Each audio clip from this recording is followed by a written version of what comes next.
你老了，力道不够了。尔等听着，我乃新任韩州云顶县尉卢凌风，缴械投降者，从轻发落。柱子，好大的口气！杀了他！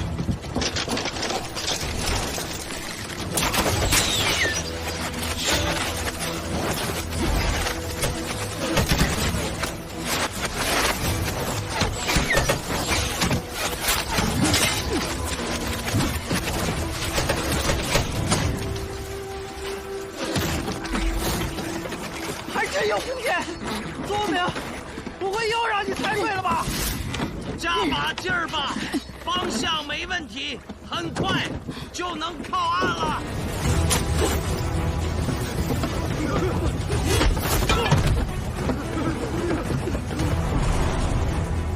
上！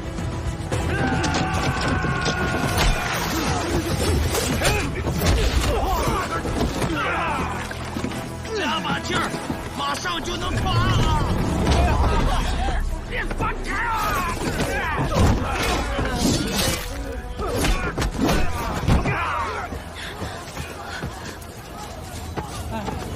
义兄，你们就放心让卢凌风一个人啊？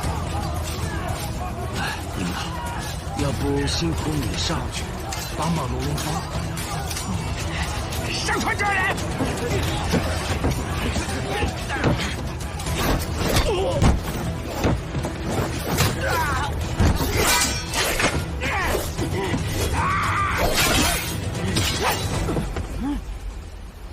你这帮武艺哪儿学的？太稀松了吧？还想做我阿兄？你配吗？我插死你！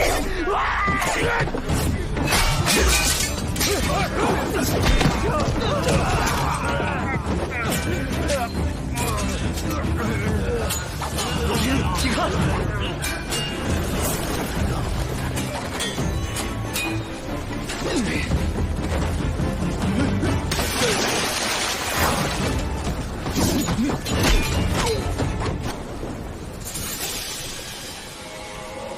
前隋炀帝时，洪水肆虐，河面比六朝时宽了至少3倍，深度更是莫测。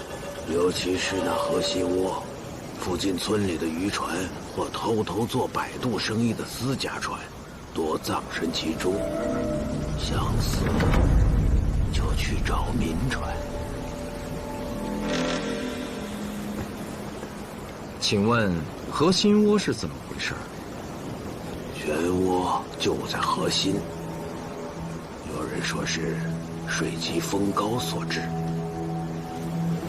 也有人说是因为下头有凶手作祟。不管是水急风大还是凶兽作祟，我问你，官船为何就更安全呢？这我就不知道了。你说的凶兽，可有人见过？我没见过，全当我胡说。诸位要是不信，就往前去寻民船渡河吧。若在此等官船，需要卖掉马匹、牲口。这又是为什么？对啊，为何？官船渡人不渡马，其他牲口更不行。还更不行。哎，我这驴跑的也不比马慢呐，而且还是深县县尉所赠，他怎么就被你低看一眼呢？渡人，凶手不一定来扰。若船上有马匹、牲口，那可就跑不了了。凶兽爱吃牲口，那照你这么说，凶兽袭击渡船的事儿是发生过的喽？附近的渔民船家，谁家没有衣冠冢？哪月不沉几条船？对了，上个月就有个巡边的监察御史着急，不登官船，结果害得船家和他一起被凶兽吃了。行吧，行吧，等会儿就等会儿。哎，那儿正好有卖酒的，买酒之前先去卖马，不然官船到了可不等。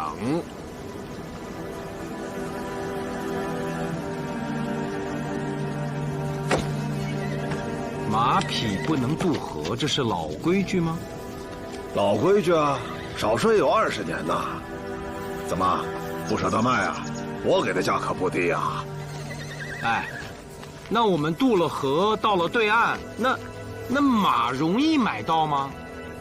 容易，这码头上都有卖的，不耽误赶路。哦，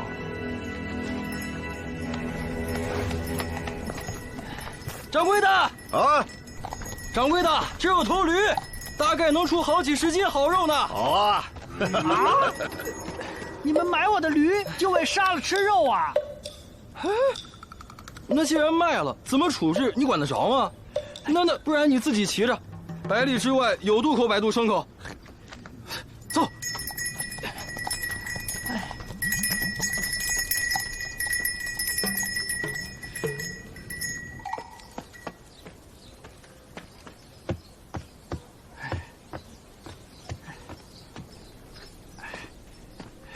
快，来几坛好酒。干什么呀？你嚷嚷什么呀？酒没有，不脱3文钱1碗，加汤1文。哎，没酒你挂什么酒幌子呀？不脱你要不要？不要气我了啊！伙计，你的酒馆里为何没有酒？就是卖没了。掌柜的上货去了，明天才能回来。你看，老飞，让你的酒虫忍一忍，先填饱肚子吧。5碗不脱。5碗不脱。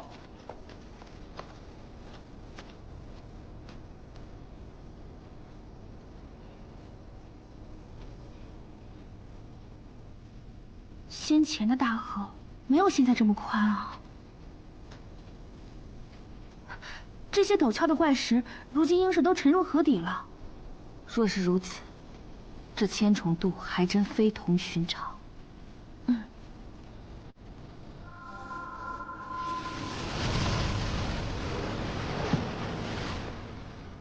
我怎么看着那个人身形那么熟悉呢？老费，你去看看。哎，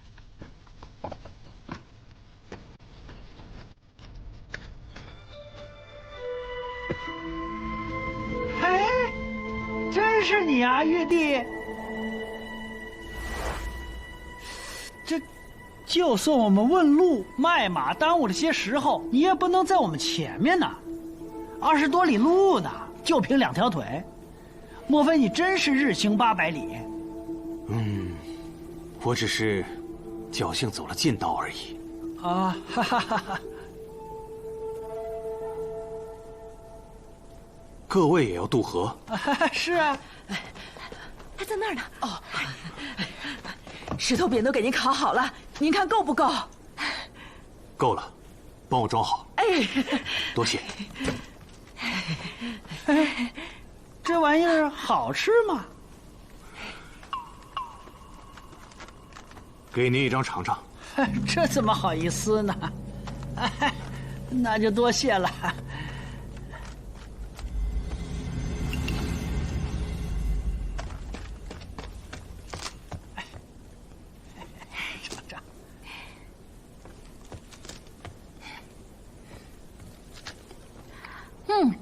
这饼还挺好吃。好吃。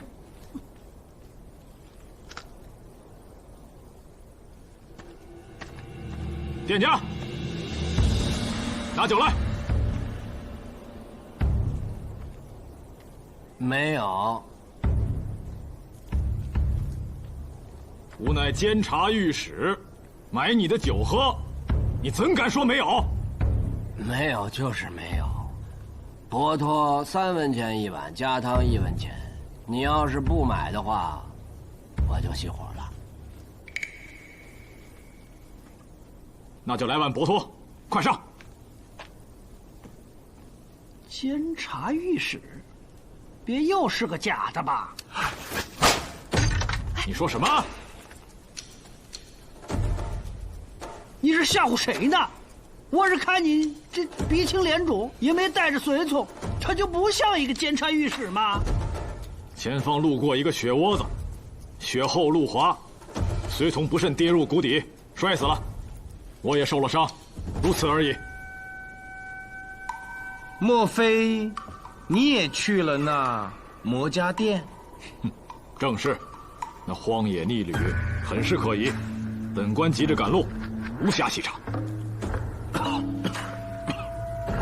伙计，给些水喝。伙计，给我也来碗水。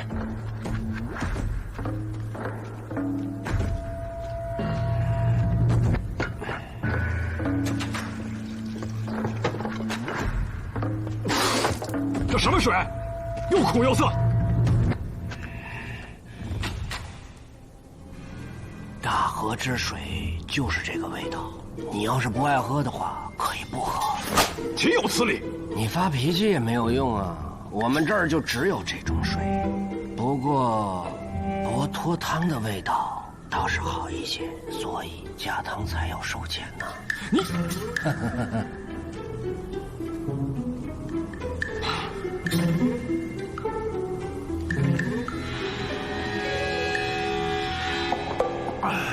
这么难喝的水，你居然……我觉得尚可呀。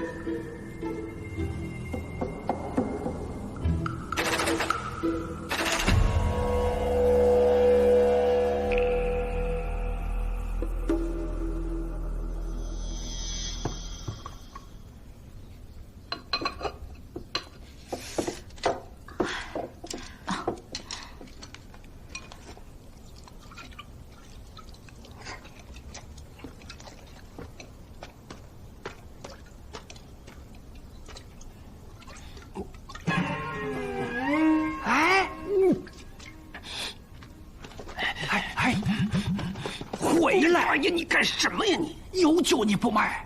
这是一坛陈年老酒。陈年老酒？是掌柜自己留着用的，不让卖。那不让卖你还偷喝？你给我！不给。费叔，你先回去坐。你先回去坐。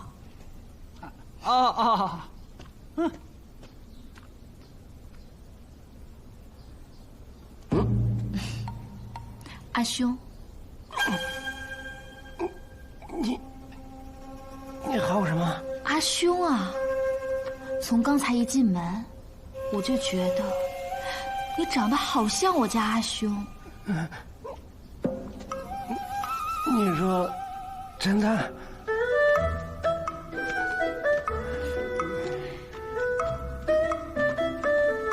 哎呀，硬的，真有你的！伙计，把这收拾了啊！好嘞。哎，伙计，这是怎么回事啊？本店就剩这么一坛老酒，已经被这几位客爷买走了。您要是想喝的话，除非他们请您喝。你不是说没酒了吗？怎么又要打人呢？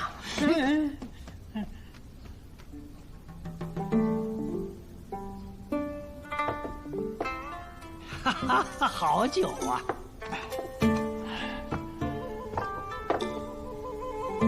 诸位，我手中这马鞭，请诸位过目。若是觉得还算得上是宝物的话，就允我一杯酒，可否？马鞭能算什么宝物？哎，那要看是谁的马鞭。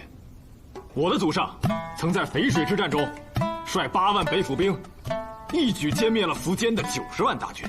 这马鞭当年为苻坚所持，终为我祖上所缴获。苻坚的马鞭，可算宝物。御史是谢玄将军的后人。没错，我乃陈俊谢念祖，受朝廷之命，西域巡边，途经于此。哦，来，你的马鞭我能看看吗？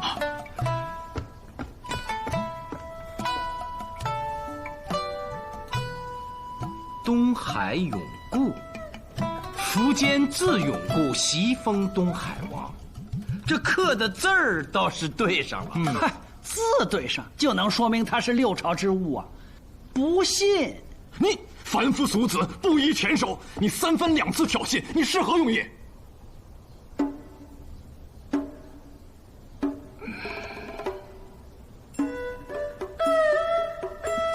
六朝名士之风，将作旷达之期。我不与你计较，我只与尔等同桌饮酒，不计较，不计较，不计较。哎，你得了吧你！我是知道住在乌衣巷的王谢氏家，但那是六朝的事。现在这旧时高门，谁还认得？没错，按今之流俗，世人所推，没有我乌衣子弟。但那崔卢、李正四姓多平庸之辈，靠门阀入仕，无军功而晋升，却言养自高，不与他姓通婚。虽偶有通婚，也是多所嫁财。这些人岂能入我魏晋旧门的眼中？这事儿你能忍？御史是吧？这碗酒啊，敬御史祖上谢玄、谢车骑，在淝水一战成名，挽狂澜于既倒，否则我等皆沦为异族奴隶。敬我祖上。多谢。御史刚才所说的一番话，并不是全无道理，但是四姓中也有国家栋梁、见危受命者。御史一概而论，恐怕不妥吧？没错，我们这儿就有一位。兄台莫非在这四姓之中？哼！我看你眼熟，我们定是在长安见过。你确实记错了。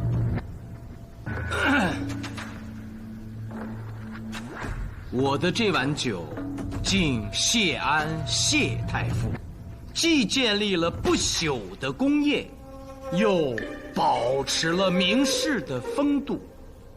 人生完美如此，华夏有史以来唯此一人矣。要敬，要敬。哎。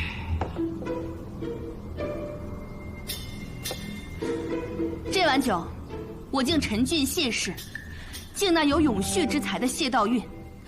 遥想夫人当年神情散朗，雅致飘逸，真的有竹林之风。那是，那是。就请御史替夫人满饮此杯。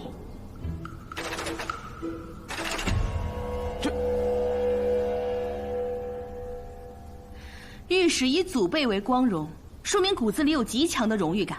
此番前往西域，一路辛劳，随从不幸丢了性命，御史却能马不停蹄。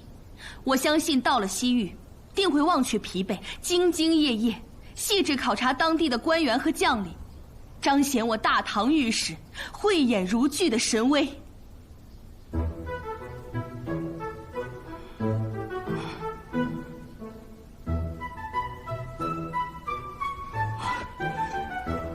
想不到在这千重渡，我谢某竟遇知己，多谢。好酒，沁人心脾的，非这陈酿的甘美，而是小姐的祝愿。伙计，人在呢。这些吃喝，都由我来请。这不合适吧？兄台这是看不起我？嗨，不过是几碗薄托，一坛子酒而已，不值几个钱。那个王谢世家，他虽已衰落，但是风骨犹存，很有气魄嘛。这真的不需要。伙计，结账。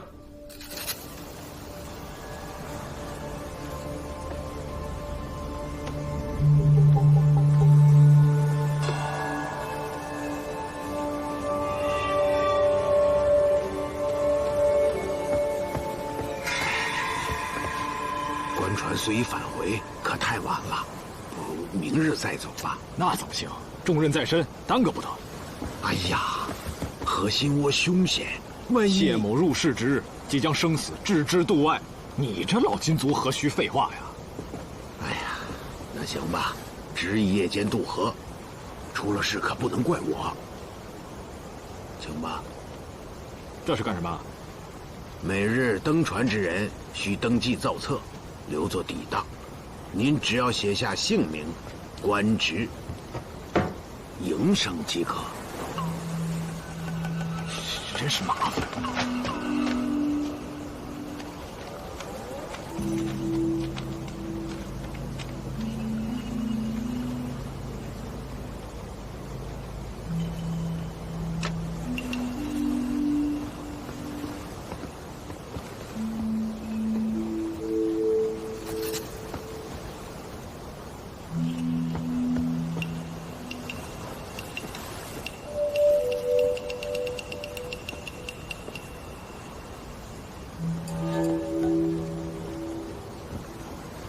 抬上来，抬上来！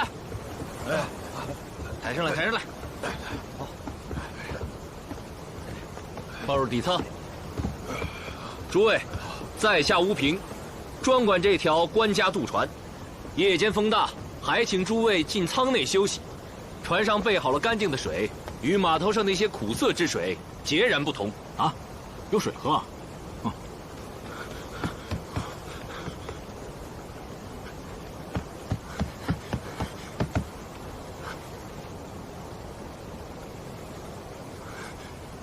真有飞客！哎，你上去做什么？不怕颠簸把你甩到河里？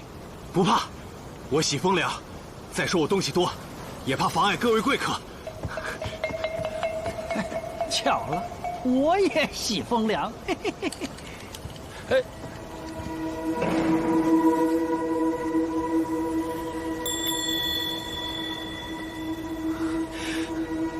真是一艘好船，居然跟书中描述的有几分相像。书？哪卷书啊？啊，今夜月明星稀，天气也好。你看，月亮多亮。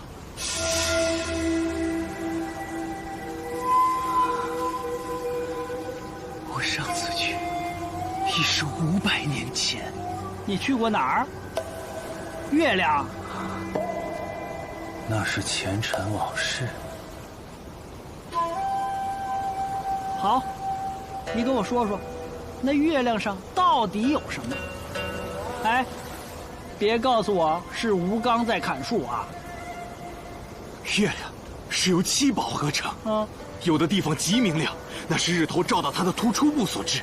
只是月亮也需修整，每年至少8万人才能干活。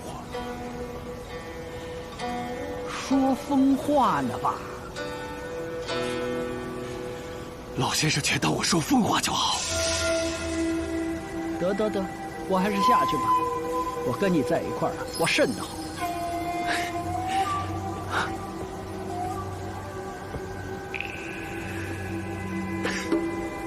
开船了！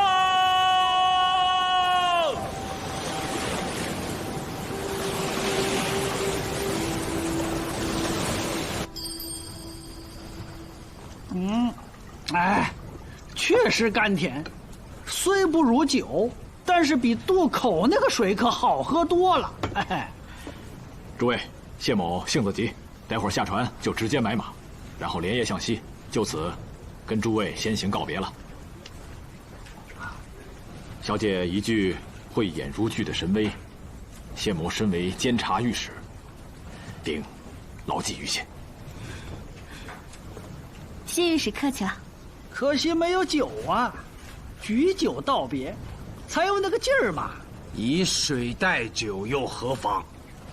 能相逢在这大河之上，也是缘分。来，我们共饮此杯。说得好，喝。还有我，嘿嘿，来。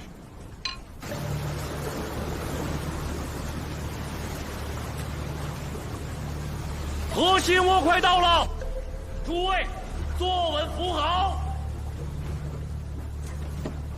我倒要看看这个河心窝到底是什么样的。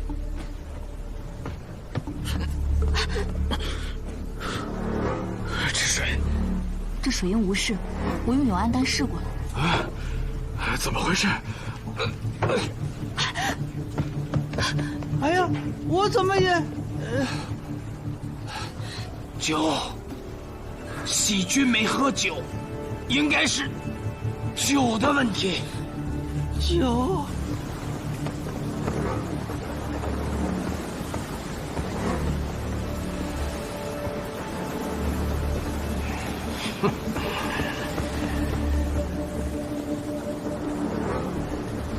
少禁令。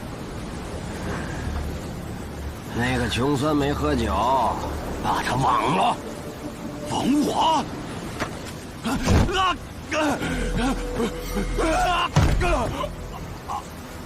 把那个监察御史抬出来！你们干什么？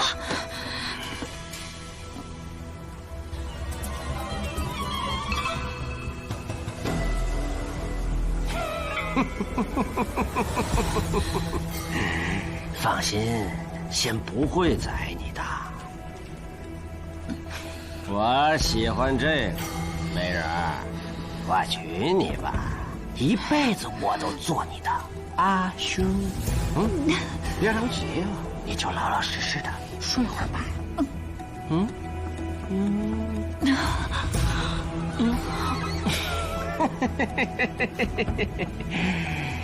这个没喝酒的，待会儿就归你们了。谢谢少军令。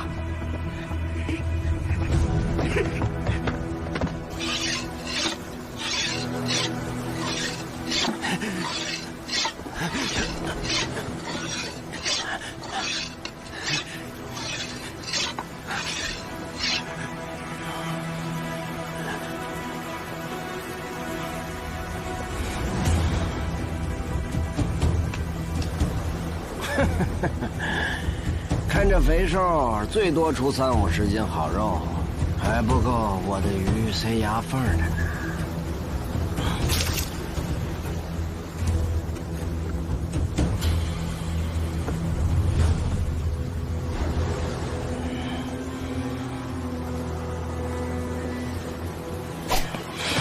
住手！这是怎么回事？不可能啊！从未发生过这样的事啊！尔等假借官传之名，做此等谋财害命之事。谋财？少令爷，我可看不上钱，今天非得宰了你们，不能怪我，只能怪他。谁叫他是监察御史呢？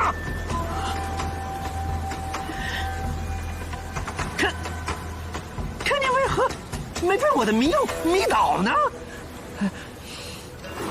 谢绝。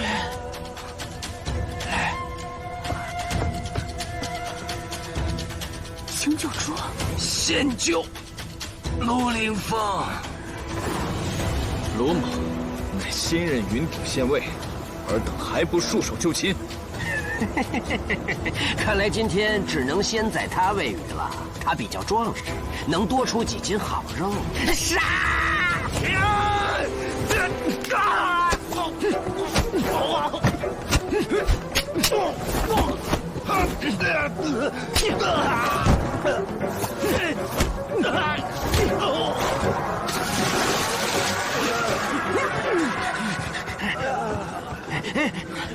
还不想？想？本少金令就没有学过这个字儿。前方就是核心窝，你们就等着死吧！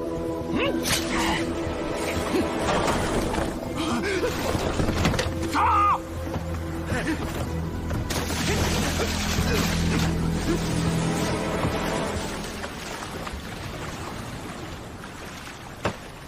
陆县尉，快把我放出来！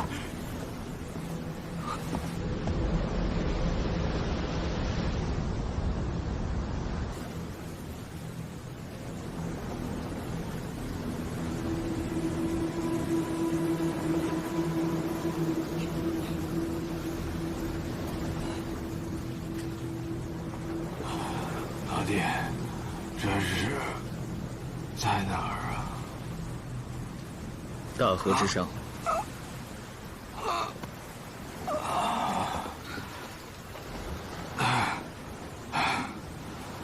怎么回事？谢某何故如此，衣冠部长？这还是我帮你穿上的。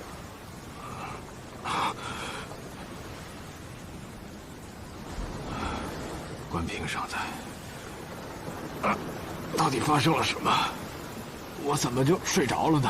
还睡着了？你是让人迷翻了！大家小心！何心我。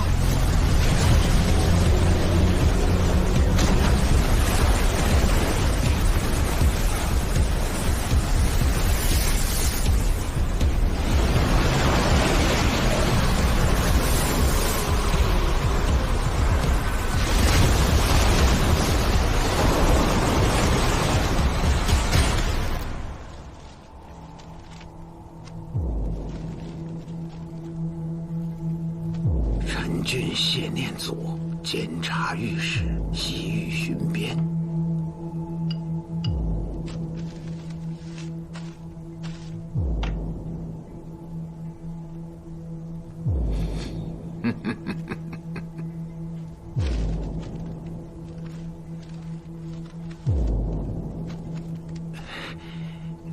玉帝重返天庭。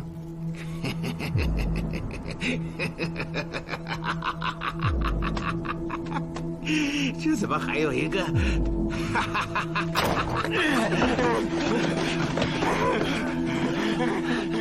儿子，怎么回事啊？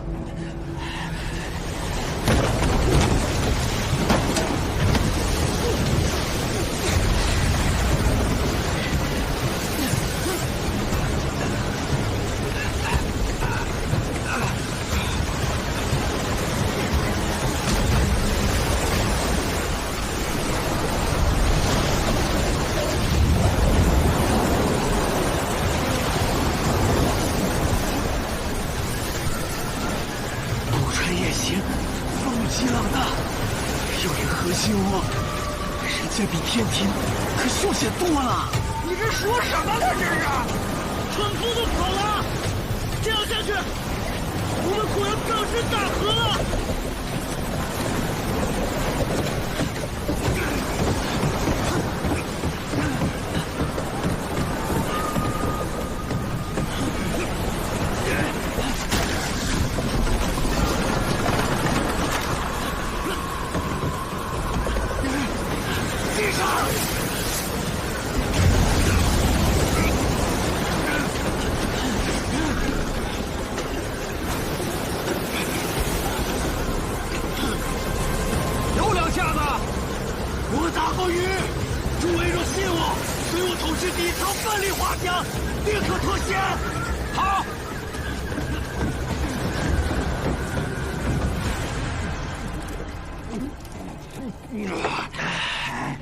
都回来了。是，一个都不少。那怕什么？那几个人不被甩到河心窝里，也得喂鱼。爹，他们有些本事，我的迷药竟然没有迷倒他们。天下之大，有点本事的人不少，不过总都得死。待风平浪静，大河之上寻船去便是。对了，那船上有个疯子，还自称玉帝。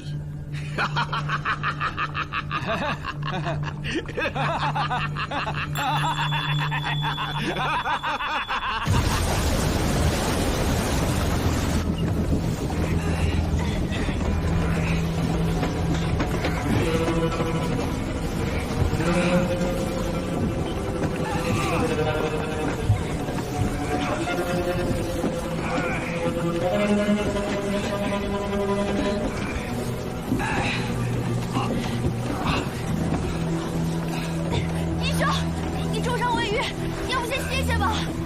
伤口有点疼。哎，娘娘，你的伤也才好，不行就歇会儿吧。皮擦肉厚，稳就无事。苏无名，你别逞强了，快去歇着。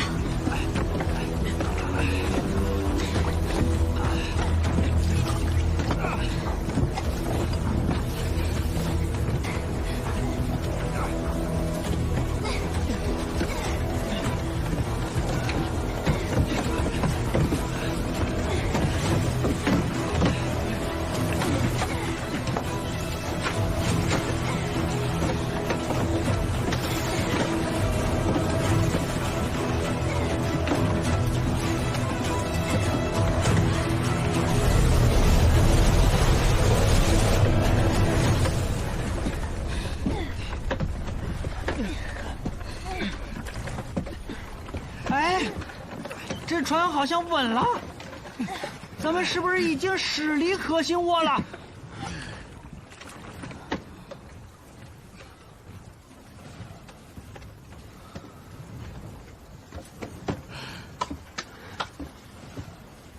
现在方向正好，漫长的旅行已经开始。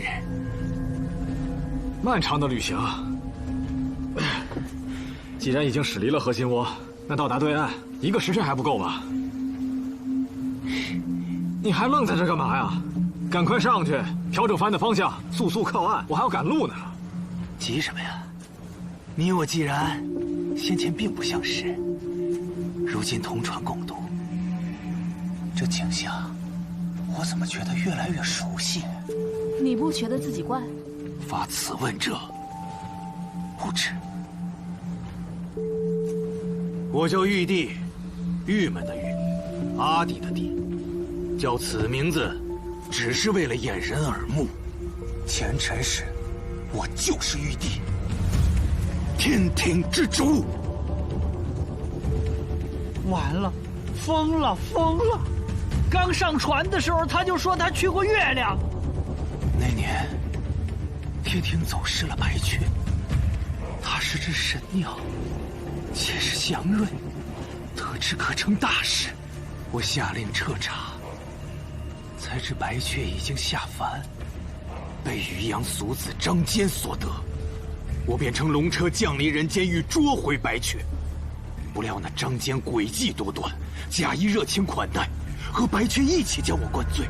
到了我的龙车，直飞上天庭，假冒我的身份更换了百官。从此他张坚成了新玉帝，而我只能流落人间。这是玉帝啊，你这待我等脱困的，他不会是个疯子吧？我说玉帝啊，照你这么说，那白雀很让人怀疑呀。你也这么看？你刚才讲的这个故事啊，有2处漏洞。一呢，你失去龙车就没办法回天庭，这说明你这个玉帝本领不太大呀。2，那张坚登天以后，顺利的就更换了百官，那说明百官似乎没见过你玉帝的真容啊。嘿嘿，没错，这2个漏洞你怎么解释啊？那都是前尘往事，我哪还记得那么清楚？哎呀，莫要再胡言乱语了，赶快想个法子，尽快驱船到达对岸吧，好吗？你这个急脾气的监察御史，也该倒了吧？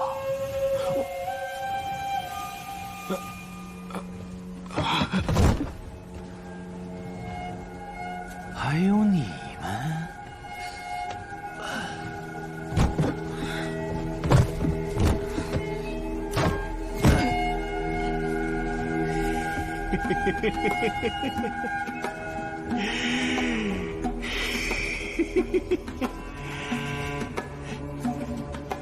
这艘大船终于是我的了！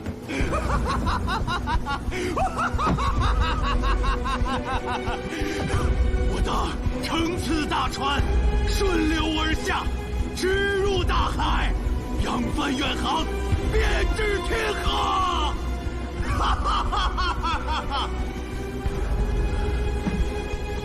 天河与海通，近时有人居海主者，年年8月有浮茶，去来不失期。人有其志，立飞阁于茶上，多积粮，乘茶而去。这是6朝章华格物志中的记载，看来玉帝对这本书也是烂熟于心啊。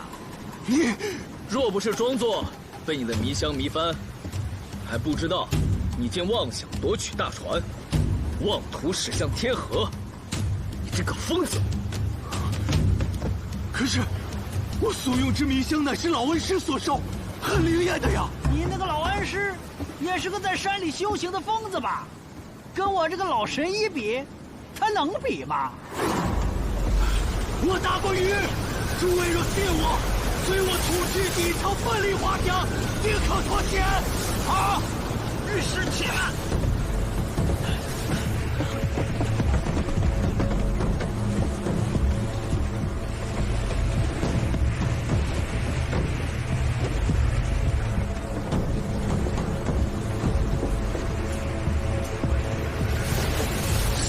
多少有些坏，不得不防啊！还请御史协助苏无名一探究竟。你是苏无名啊？他是苏流芳啊！难怪我一见面就觉得二位眼熟。我在参天楼的时候啊，见过二位，那会儿我站得远。行了，别太凶。行，我全听二位的。冷飞，明白。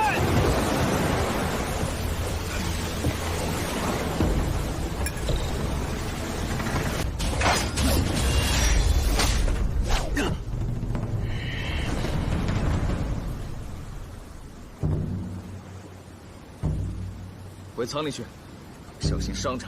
哎！哎，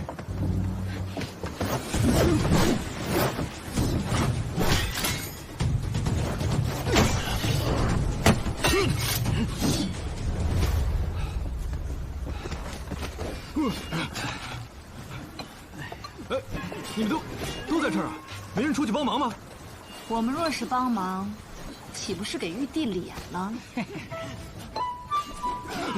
哎，你还真是急脾气。完了事儿，卢县尉自会叫我们。御史，来，过来喝水。来，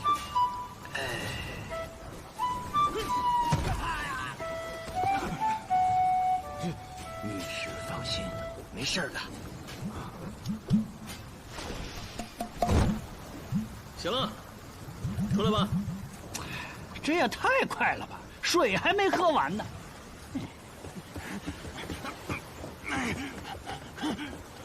哎呀，早知道你是个疯子，罗凌风就不应该把你从网里救出来。要不是我，船早都翻了，你们都得葬身河底。嘿，他，谢御史，您看此人应该如何处置？哎，苏兄、卢兄，二位在京师赫赫有名，全听二位的。那不行啊，苏明如今啥也不是，白衣之身啊。罗某也只是云顶县尉，赴任途中不可跨境办案。此人在河上欲夺船行凶，该怎么处置，还得御史定夺。待大船靠岸，送至当地官府，必是死罪。只是。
什么东西？聪明，抄外地的。我也没见过呀。传说中，陆地上有4不像，这水中有一种凶兽叫5不像。我看它的爪子像巨蟹，还有触角。水中之物为何会有翅膀啊？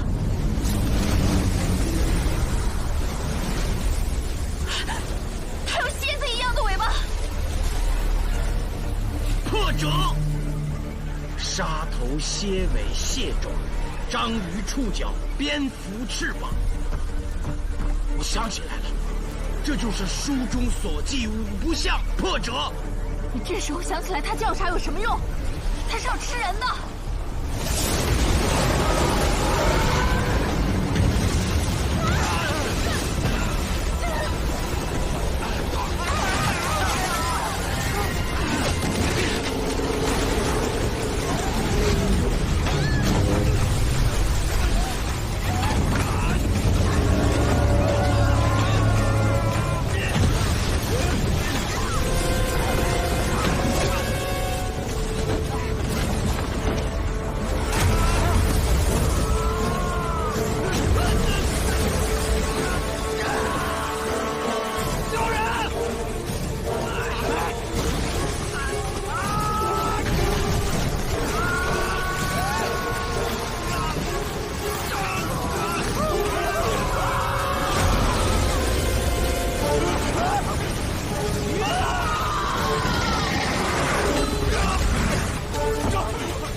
宰驴应该就是为了喂它的，快点吧！奶奶的！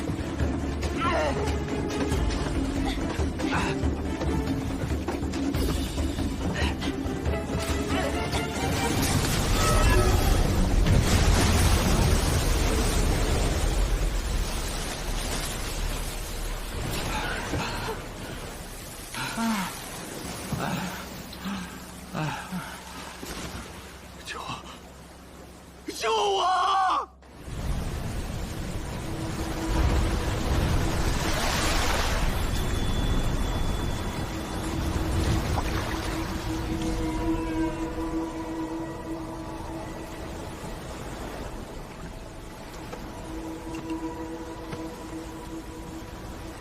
哎呀，前面的那个小码头荒废了，这地域图上标注，这离千重渡还有40余里啊！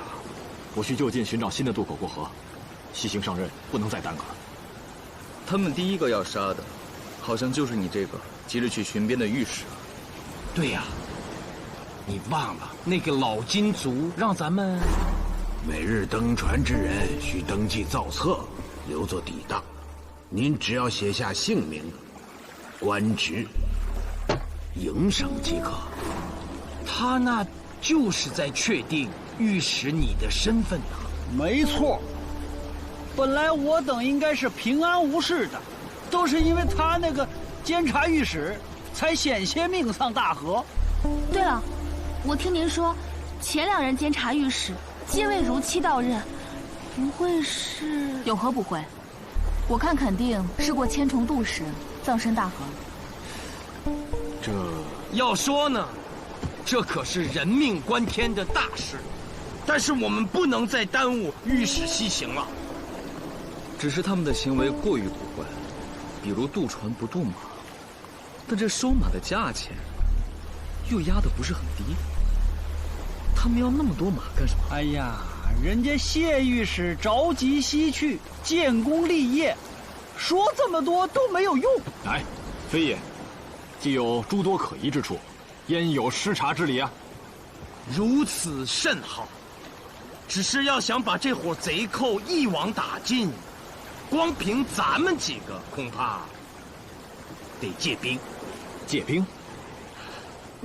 御史，请看，从这里下船，到这个何塞守捉城不足20里，请御史亲往向这个守捉使借些兵来。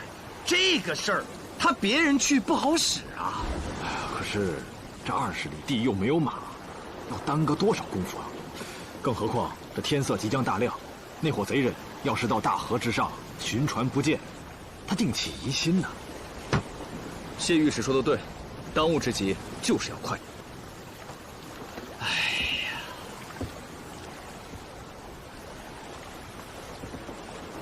我区区20里，我一个来回用不了多大功夫。我可不是想跑啊！我这条命是被你们救回来的。世上无神仙，只有神仙心诚的诸君。玉帝这是幡然悔悟了。被挂在那船帮上，我仿佛已经历了一轮生死。之前臆想，皆因少时多灾，九死一生而至。如今悔不当初啊！可惜你跑这一趟，守捉使怎会信你？这我当然知道，我可背上谢御史。背上他，你还跑得动吗？有何不可？我在身兼列脚力，背的都是100余斤的巨石。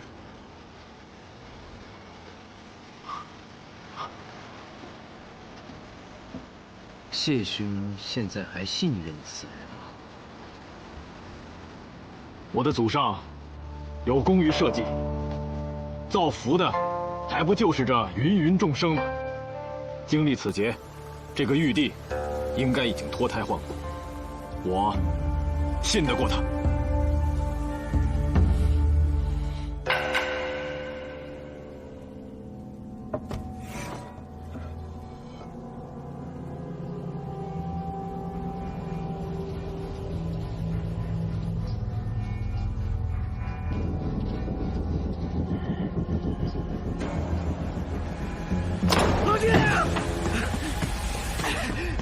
老爹娘，叫唤什么？回来了，船回来了。爹，我还没有派人去寻船呢。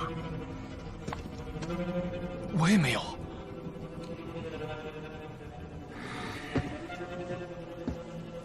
何人驾船而来？不知道，不过船头好像站了一个人。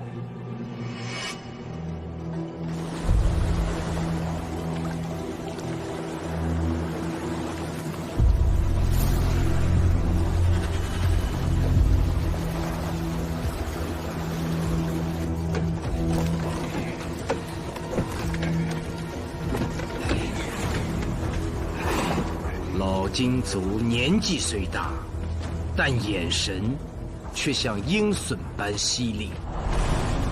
没错，看着就不像好人。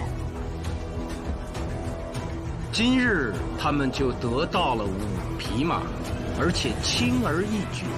这日积月累的，他们会得到多少匹马？造反！卢县尉，你觉得？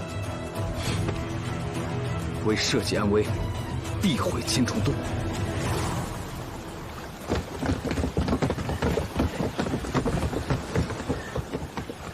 爹，那个家伙好厉害，我们几个人都不是他的对手。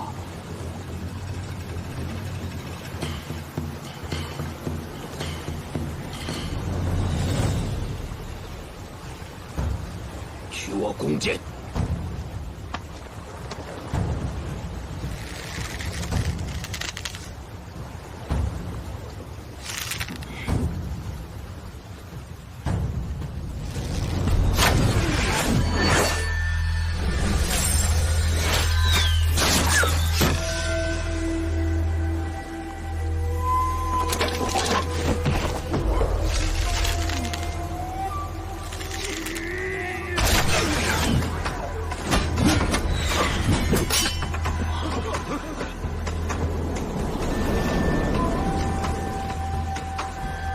你老了，力道都够了。尔等听着，我乃新任韩州云顶县尉卢凌风，缴械投降者，从轻发落。柱子，好大的口气！杀了他！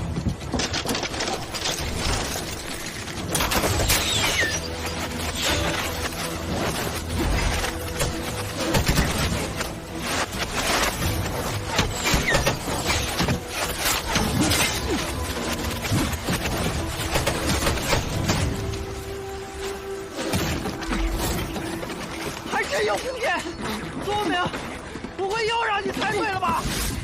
加把劲儿吧，方向没问题，很快就能靠岸了。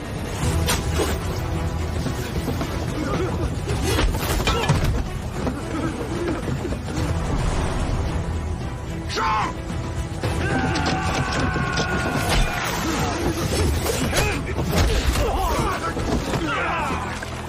加把劲儿，马上就能靠岸了。别放开啊！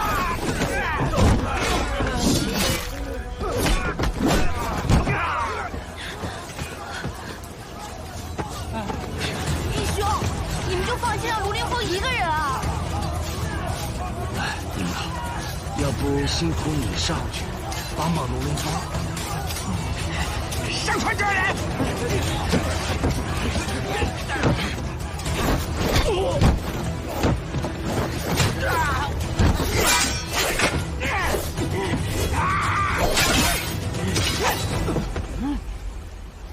你这般武艺哪儿学的？太稀松了吧？还想做我阿兄？你配吗？我插死你！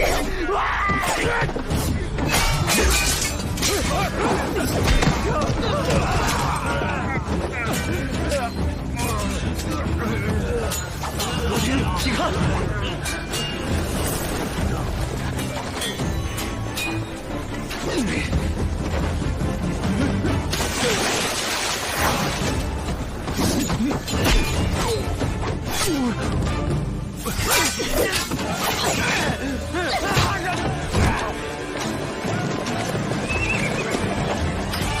尽数拿下！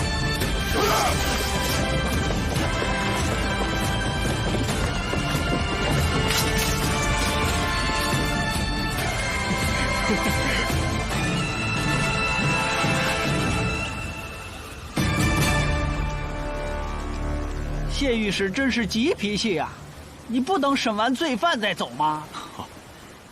我虽为巡边御史，但是审讯罪犯不行。苏卢二兄皆为县尉，又在大理寺做过少卿，那自是行家。这是谢某的亲笔，作为朝廷的巡边御史，我允许卢兄审理此案。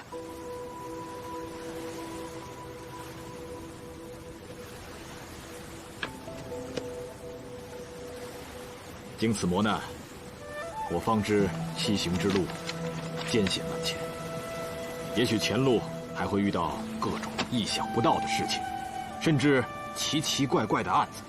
有了此信，卢兄方可相机而行，破获诡案，击杀贼寇，直至云顶。哎，老谢，你有这个权利吗？还真有，不过要用项上这颗人头去担保。卢兄乃是范阳卢氏出身，与苏兄同为嫡公弟子，信得过。我愿意用这颗脑袋去保。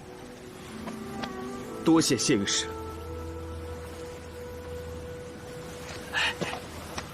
谢兄啊，你真的要带玉帝走？那是，搬兵的路上已经谈妥。你不怕他带你回天庭？不怕，玉帝执念已消。这么有把握？不然的话，在搬兵的路上，他就可以把我扔下，自己跑了呀。有道理啊。这个人呢是个奇人，他跑得比马快。此番西行，他为我牵马抵消罪责，未来谢某建功立业之际，也不会亏待了他。哎呀，如此甚好。谢兄与玉帝相互成全，可喜可贺。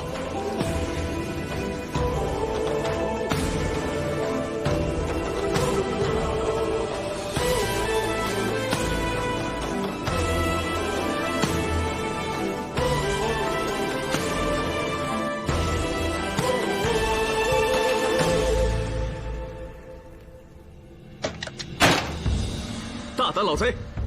这名册之上，共有5位监察御史被勾，可是被你等谋杀。要杀就杀，啰嗦什么？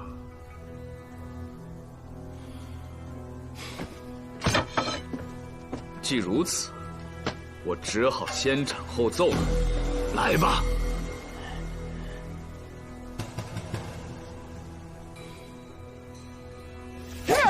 爹，慢着！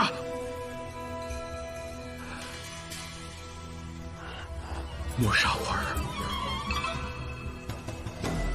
莫说。爹，我曾犯死罪，幸得燕国公救我性命，让我戴罪立功。可惜，燕国公为朝廷征战到60岁，却被诬陷下狱，含冤而死。你知道是谁诬陷他谋反吗？就是一个监察御史，小小官吏，3言2语便置忠臣2将于死地，可恨呐！你是黑齿长枝的部下？正是。燕国公确实死得冤，闻其逝者，无不扼腕。但那是天后之时的事，朝廷也已为其平反。闭嘴！我今日杀了你，明日为你平反，可乎？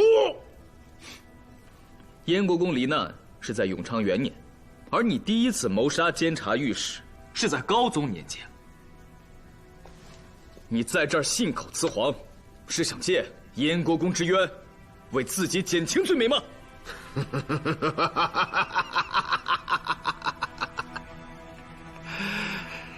你可知我当年为何犯死罪呀？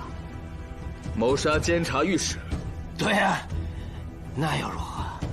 我曾祖父就是千重都的禁令，我祖父、我爹曾经也是，就是因为来了一个监察御史，也不知道怎么没把他伺候好，他就上书朝廷，关闭了千重都，结果我爹就当不成禁令，一怒之下他就宰了那个御史，他活该。那位监察御史上书关闭千重度，可是因为何心窝？是又怎么样？你这小女子怎知陈年旧事？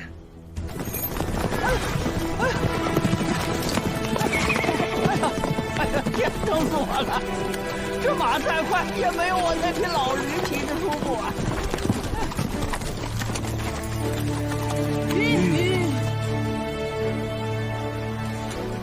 韩州已遥遥在望，云顶也快了吧？云顶虽属韩州管辖，但在最西边，离韩州城远着呢。哎呀，这人生的事啊，没有一件是不难的，哪怕是只想喝一口云顶的酒。我们已在戈壁上走了好久，再往前亦是大漠，恐怕再也看不见青山绿树了吧？那倒未必。就在韩州城外，有一座太阴山，号称是人间月色最美的地方。那里峰峦叠翠，绿树成荫，且四季如春。那在山中漫步，据说如江南4巴蜀。竟有这样的好地方，那一定要去看看。我听师傅说，江湖上有个特别的组织，好像叫太阴会，是不是就跟太阴山有关？这是一桩陈年旧事了。100年前，我大唐开国之初，西北有一个枭雄叫段轨，受韩州6姓豪族的支持，割据称王，后被我太宗文皇帝所灭。那武艺高强的段轨，激战中失去了右臂，仍能用左手持刀杀我大将数名，最后登楼自焚而死。你说的那个太阴会，就是段轨的后人组织起来的。会众皆崇尚月光，他们说我大唐为土德，并崇尚日光，正是月光之敌，用此妖言控制会众，与朝廷作对。哎呀，要我说，这什么太阴山，咱就别去了吧。万一碰到什么歪门邪道的人，咱可就危险了。不会了，天后时恩师多次上书，朝廷已经派兵把他们都清剿干净了。哦，等一等，啊，传说中的段轨，骑的可是犀牛，是不是犀牛？我记不清了。没错，就是犀牛。书中记载，那犀牛头生3角，锯齿锋利，可冲破千军万马。你是说，千重渡那帮贼人肩膀上所刺的，就是3角犀牛？而且那个少金令，他曾扬言说，要杀就杀我吧，会主会替我们报仇的。会主，犀牛。荣灵坊，你是怀疑那些人是太阴会的余孽？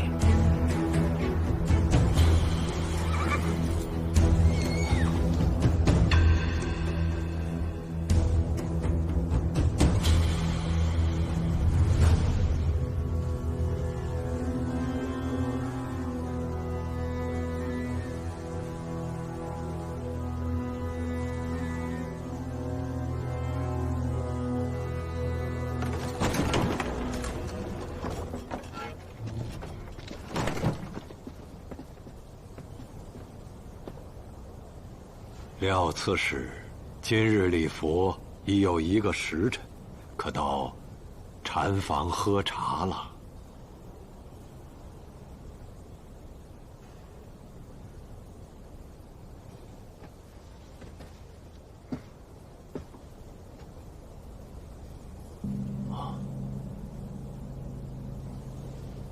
请。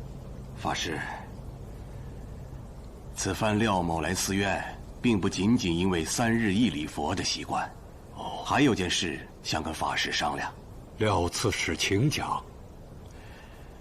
最近的韩州虽看上去平安无事，但暗流涌动，盗窃、凶杀等案频有发生，马蒙这位司法参军都忙不过来了。哦，这个时候，魔石大师的舍利仍放在寺院就不安全了，这可送到公廨存放。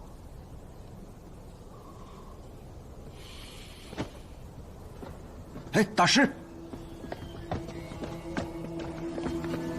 法师，你不是要请我去禅房喝茶吗？远和，送客。是，法师。法师，舍利的事情可不是儿戏。如今太阴会死灰复燃，聚集大量会众图谋不轨，我怕他们觊觎魔石大师的舍利，宝物一旦被他们盗取换了金银，用来对抗朝廷，那可不得了啊！我即刻闭关，诵经7日，以消除廖刺史的贪念。谁有贪念了？无量，无量！舍利是韩州至宝，不是你惠安寺自己的。倘若有失，落在太阴会的手里，你是要掉脑袋的。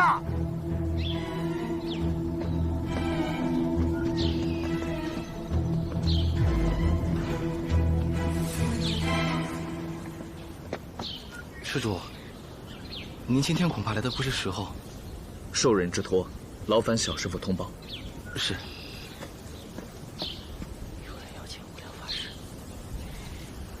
师傅要闭关修行，不管什么事，7天后再来。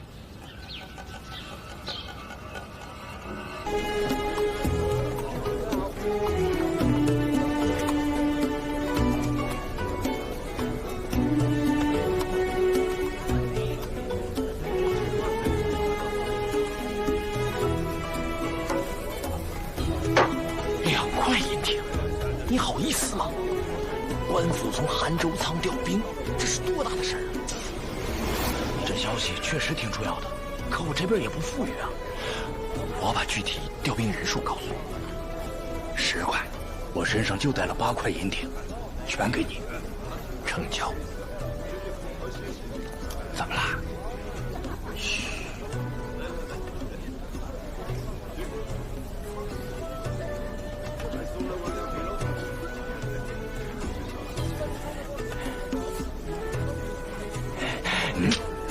消息准确吗？这么机密的事儿，你怎么知道？问多了吧？江湖规矩。官府巡查，巡查。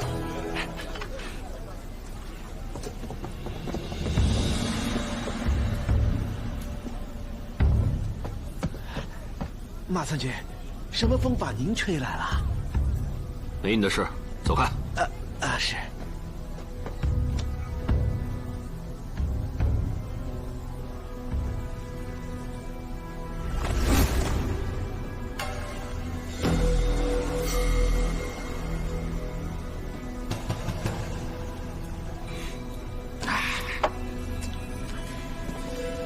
你干什么？你是干什么的？杀猪的。马三军，没错，他是杀猪的，总在我这儿喝酒。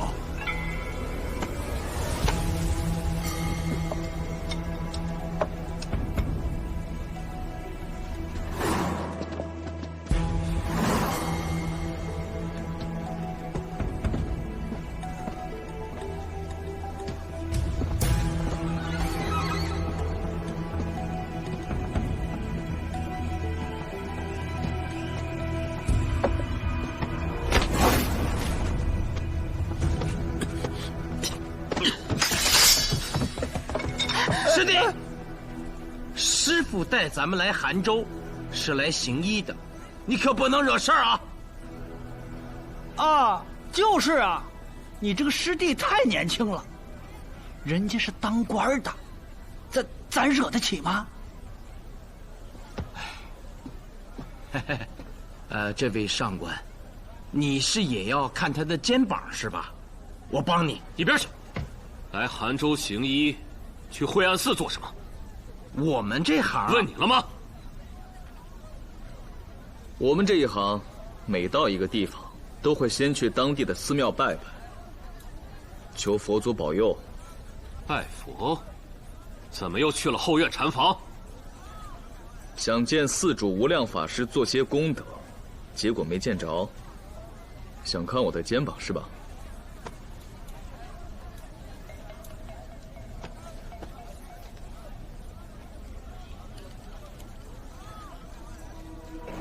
你手上有把力气，练过武，假冒郎中来韩州，是想为非作歹吧？哎，郎中可不是假冒的啊！不信，我给你看看病啊！韩州不需要你们这些江湖骗子，尽快离开，否则，本司法参军马蒙随时拿你们。马参军放心，我们尽快离开。尽快！反朝廷的太阴会死灰复燃，最近很猖獗。这些人的左肩上，通常刺有一只怪异的犀牛。任何人一旦发现线索，要即刻上报。胆敢姑息，与逆党同罪。是。替信吊大一蛋，他不就是个司法残军吗？你干嘛不亮明自己的身份呢？我又不知道他的底细，为何要亮明自己的身份？只是这种被别人拿刀指着的感觉，确实跟做大理寺少卿截然不同。陆凌风啊，陆凌风，你真是今非昔比了，既不卑不亢，又不招惹是非，有长进。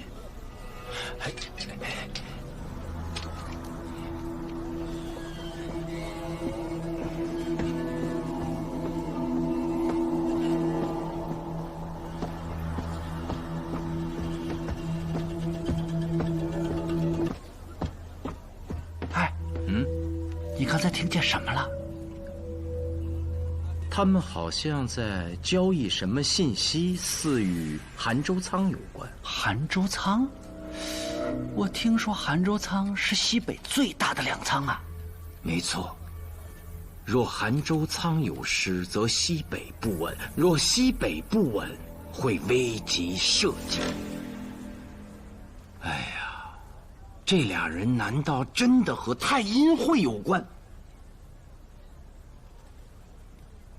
看来这韩州挺乱的，要不咱先去云顶，负了任再说。以我对卢凌风的了解，这韩州咱们还真得住上几日。张县尉的君子之托，不敢有误。只是没想到送舍舍利这么不简单。我刚才在惠安寺，连韩州刺史都见到了。刺史你都认识啊？那更好啊！你问问他哪家的酒最好，咱们大喝他几场，大睡他几天。睡哪儿啊？这客栈呢？刚才路上看见好几家，又大又舒服。咱们刚从魔家店死里逃生，你还住客栈？再说了，那马参军也不欢迎咱们呀。那怎么办？不能为了这7天，再买一处宅子吧？钱也不够啊。买倒不用，租总可以吧？好主意。老费，租房子这事儿，我觉得你最合适。我？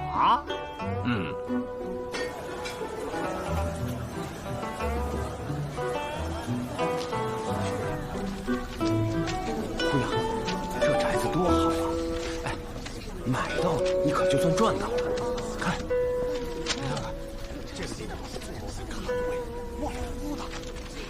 哎呀，这个宅子不小啊！当然啊，出门就是惠安寺，随时能拜佛，拜完呐准发财。可短租啊？不短租，最低3年起，押1付6。不租就不租，神气什么呀？不是，你，来看看。你这宅子可短租啊？可以啊，我这宅子啊，古色古香的，一进屋就好比回到了秦朝。大唐这么好，我回秦朝干什么？再说你这宅子太小了。哎呀，也没有什么好宅子呀。这位客官，你想要什么样的好宅子啊？地段好，宅子大，住着舒服，而且是短租。哎呦，那还真不好找。不过，我手上正好有一处。您买的菜呀，买什么都特别方便。好嘞，您慢走。这宅子是你自己的？啊，是我的，是我的。月租7000钱，怎么样？你穷疯了吧？什么宅子就7000钱？你故意蒙我是不是？没蒙你呀。你再好好看看这宅子，不但大，而且是最好的地段，金沙街呀。金沙街相当于长安的朱雀街。啊，那还不错，在路的北头。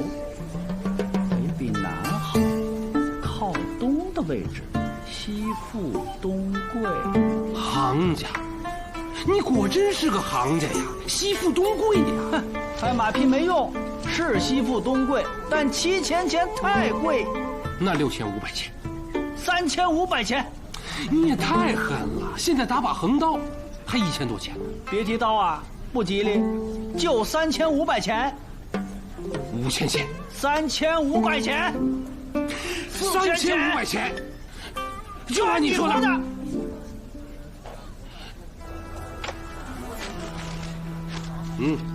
你说你非要跟我划到3700钱，算我倒霉。哎，不对呀，这怎么是龙发呀？你不是姓曹吗？哎呀，放心吧，反正我能把这宅子租给你。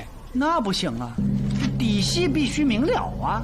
哎呦，你这宅子，我要是没资格租，又何苦挂出来呀？你甭说这没用的，赶紧把这什么龙发叫过来。他出去做生意去了，暂时回不来。他家娘子宋阿弥是我小妹，我小妹说了算。那你这妹妹什么时候来啊？阿弥啊，全都托付给我了，名字我代签，房钱我代收，你就放心好了。再说了，我曹双烈就是开秘宅铺的，还能砸了自己招牌？阿弥是你小妹，她为何要把宅子租出去啊？嘿，都听见了。你们是一起的啊？你刚才说起那个阿弥时，语气和神色根本就不像在谈论自己的妹妹。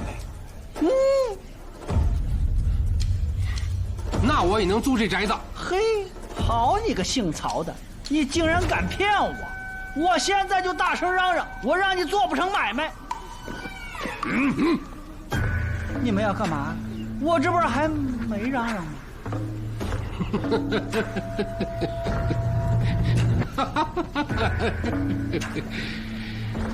别闹事儿，否则就别想离开我这秘宅铺。哟，这怎么还威胁上我们了？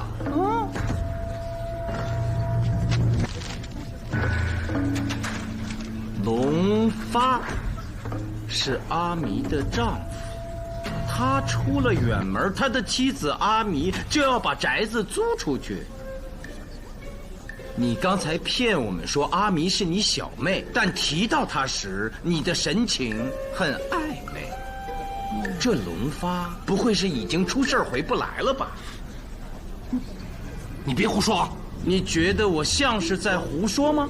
好，咱们去一趟宫县，让马参军好好查一查，没准儿就能查出一桩命案。你还认识马参军？何止是认识？再说了，认不认识不重要，这人命关天的事儿，他得管呐！哎，别！我们这做买卖的，谁愿意没事招惹司法参军啊？我惹不起你们，你们还是走吧。今日这宅子我非租不可。可我现在真找不着龙发和阿弥啊！要不这样，让你们占个大便宜，按他刚才说的，3500钱。1500啊！把文书给我改过来。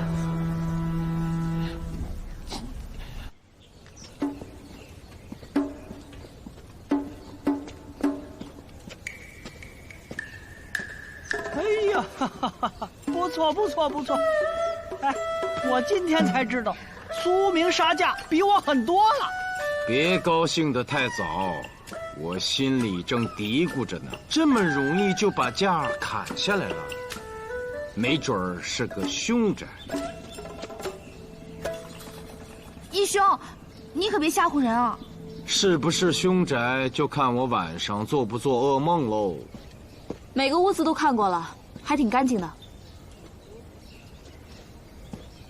卢县尉可满意否？不错。自从上任了大理寺，就从来没有过清闲的日子。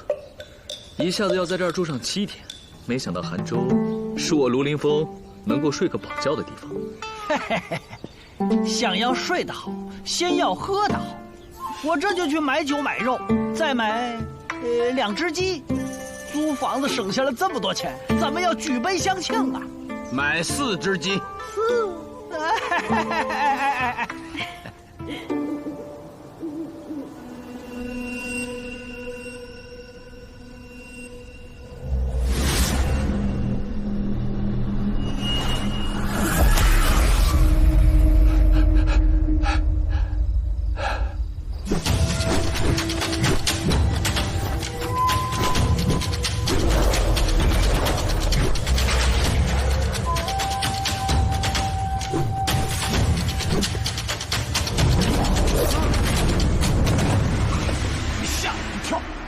下回先出个动静，否则别怪我把你当成刺客给砍了。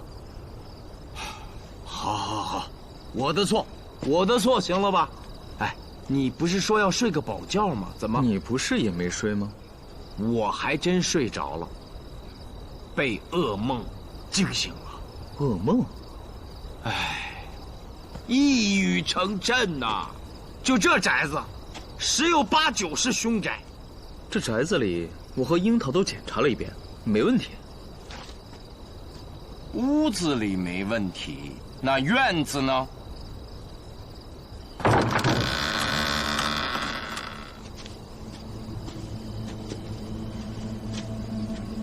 哎呀，这后院一看就是许久无人打理了。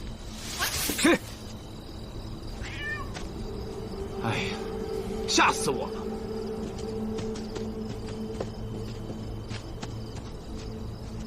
这井怎么封上了？哎，啊！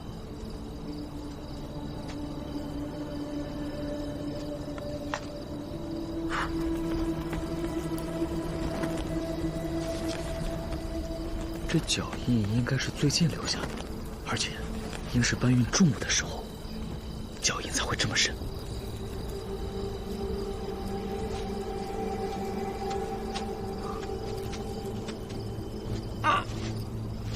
闪开！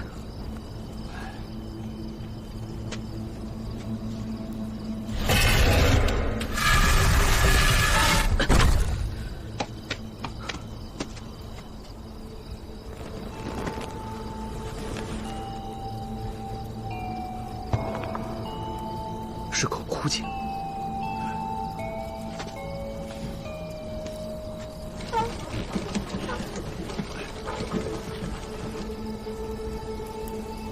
火折子给我，你小心啊！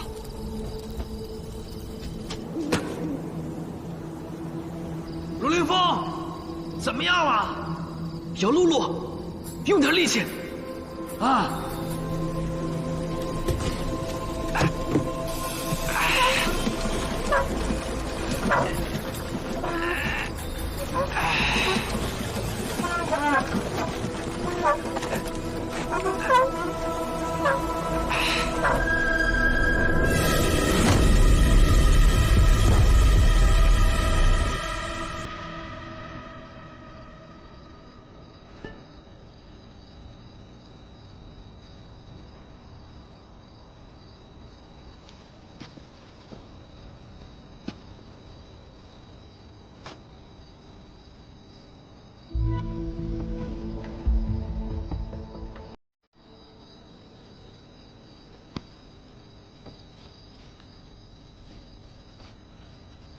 哎呀，这个龙发，果然让他家娘子和姓曹的给害了。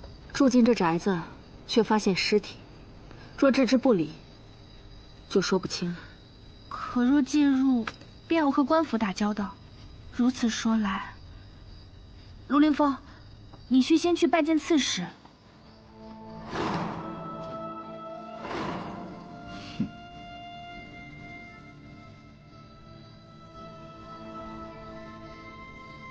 死状并不奇特，颅骨后侧塌陷，应是锤子之类的钝器猛击后脑而亡。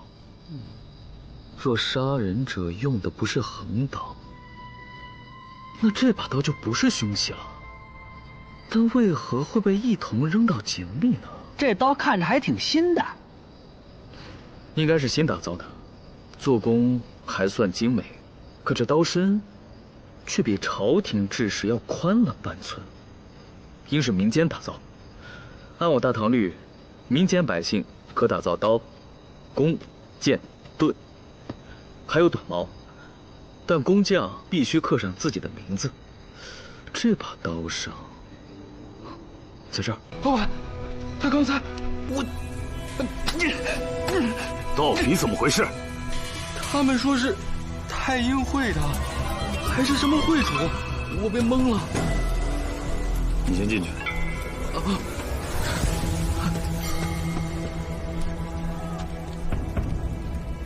二位是？你这铁匠铺给太阴会锻造兵器，还是横刀？他们是反朝廷组织，你可知罪？哼，上来就兴师问罪啊！看二位不是公谢中人。嘿，我们确实不是本地的官儿，可，哎，你那个掏出来。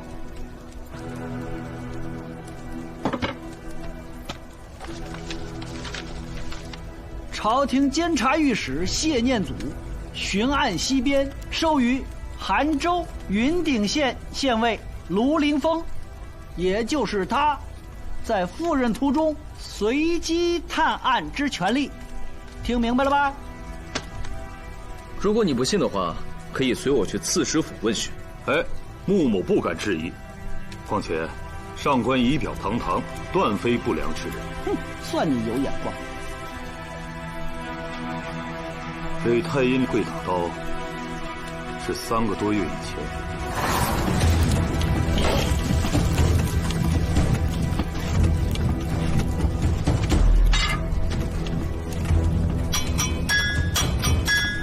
我锻造的横刀比别人都贵，2500钱一把。一般锻造的冰铁横刀也要2000钱了。何况有人说你木林郎是韩州最好的铁匠，我接受这个价格。那我就给你打一把。不，我要10把。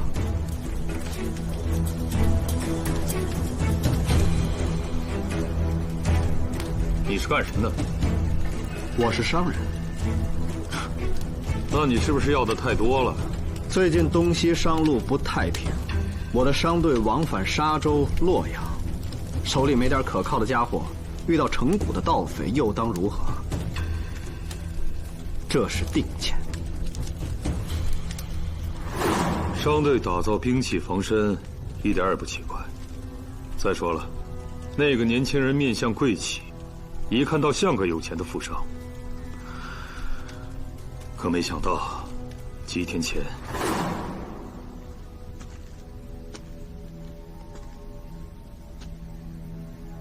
告诉我，这10把横刀哪一把是最先打的，哪一把是最后打的